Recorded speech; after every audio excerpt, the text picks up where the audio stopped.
Hey guys, and welcome back to How Logical.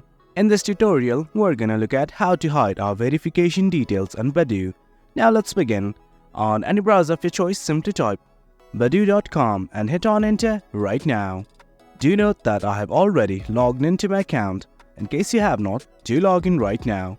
Well, as you can see, this is the homepage of Badoo once you've logged in, and right now we simply want to hide our verification details. For that, initially let's go to our profile. The button's right here, simply click on it.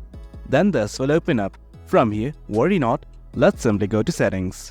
The button's right here at the top right, it's a gear-like icon, simply click on it. Then this will open up. Then from here, as we want to hide our verification details, what we need to do is simply go to verifications. The button's right here, simply click on it. Then this will open up. Well, as it says, hide verification details. Let's simply enable this. And guys, there you go. That's how you hide your verification details on Badoo. It's as easy as that. Hope you guys found this video informative, and for more content like this, do remember to hit like, share and subscribe. Your support fuels us. Until next time, thank you.